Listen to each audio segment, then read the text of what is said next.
I'm Sharon Gelman, and I spent one very magical year at Sandy Spring, which has had a lasting influence on my life.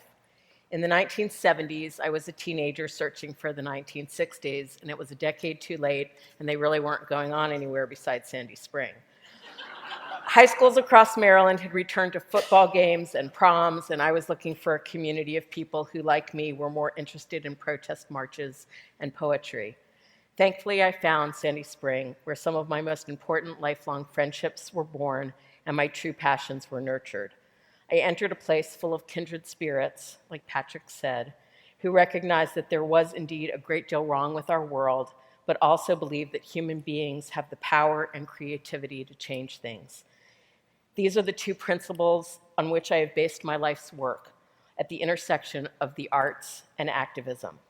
I'm a writer as well as an activist. For the past 25 years, I've headed this nonprofit called Artists for a New South Africa, which brings together noted artists from multiple disciplines and activists to work together for social change. Organizing artists is a bit like trying to herd cats, but it has been powerful and rewarding and frustrating nonetheless. We've been part of a movement that helped bring down apartheid and build a new democracy. We helped alter the course of Africa's AIDS pandemic. The work has been thrilling. It's enabled me to travel the world, interact with diverse cultures and genuine heroes, and have an impact on history. It's given me stories to tell. A few years ago, I realized ANSA had accomplished almost all of what we set out to do, and I could now devote more of my time to writing. I've become an artist who is also an activist rather than the other way around, which brings me to my Ignite presentation, so start the slides. Creative disobedience. Can artists and the arts actually help change the world? First, a disclaimer. I'm sure you all know this, but I'm not talking about celebrities parading the red carpet for a cause. When Kim Kardashian turns up at a charity gala for publicity photos, I think it's safe to say that neither art nor activism are involved. But certainly there are artists who do far more than just show up at events. Artists who use their creative impulse, their ingenuity, their passion, their platform, and their resources to make a strategic difference.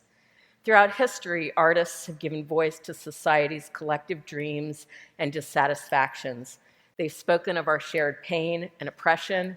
They've revealed our hopes and resilience. Artists have always been among the vital harbingers at the forefront of cultural and societal transformation.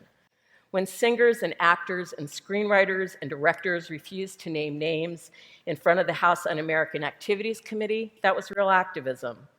In the 1950s, when Graham Greene wrote The Quiet American, warning of the harm and futility of America's increasing involvement in Vietnam, he made a lasting piece of art, engaged in advocacy, and demonstrated political prescience. For being an activist artist, he'd been deported from the US and banned from returning. When Harry Belafonte joined the March on Selma, and Pete Seeger, who was blacklisted, sang We Shall Overcome with civil rights workers, that was both real art and real activism. Featured here today and on these slides are just a few of the thousands of artists and works of art that have had an impact on our world in myriad ways. Miriam made clay elephants to save real elephants. William used indigenous materials and arts to support and rebuild indigenous cultures and communities. George Orwell raised alarms about a totalitarian future. Eve Ensler helped destigmatize vaginas. Joan Baez spoke against the war. Jackson Brown fought nuclear power. Alfre Woodard protested apartheid.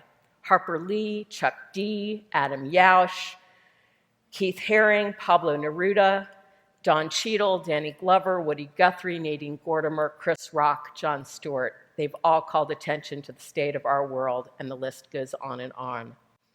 Many artists have also paid a steep price for speaking the truth as they saw it. Among those, Paul Robeson, Alexander Solzhenitsyn, Jane Fonda, Ken Saro-Wiwa, Robert Mapplethorpe, Salman Rushdie, and recently Pussy Riot.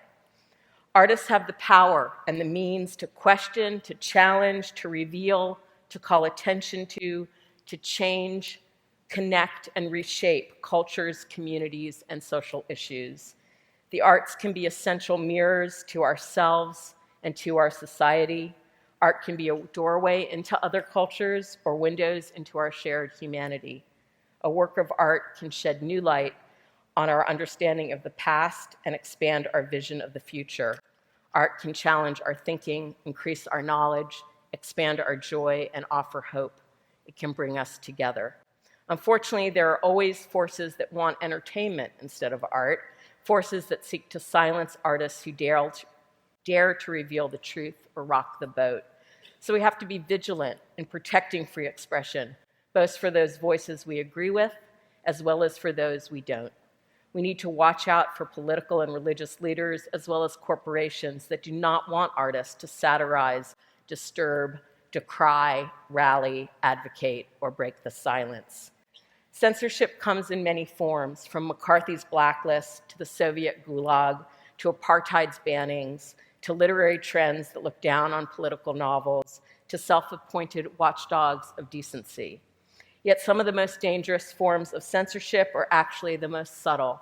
Self-censorship can convince artists to focus solely on pleasing their audience and patrons, instead of following their muses or speaking their minds. There's the corporatization of art, where lucrative contracts can prevent artists from exploring or releasing controversial work. The other side of that coin is agitprop, where someone like Ayn Rand is so busy proselytizing, she forgets entirely to make art at all. Significant world-changing activism is an art form in and of itself. Martin Luther King, Gandhi, Rosa Parks, Sojourner Truth, Desmond Tutu, Nelson Mandela. These are people who turned activism into an art form, with society as their canvas and the struggle between hatred and human goodness as their palette. In fact, the real question is not whether artists can make a difference. History has proven they can. But is the world really divided into those of us who are artists and those who are not? Those who at best can only consume art? Don't all human beings have the right and the need to be creative, to make art in some form or another? We are living in challenging times when the sustainability of life on Earth is actually at stake. The real question is then, how can each one of us creatively help save the world? Thank you.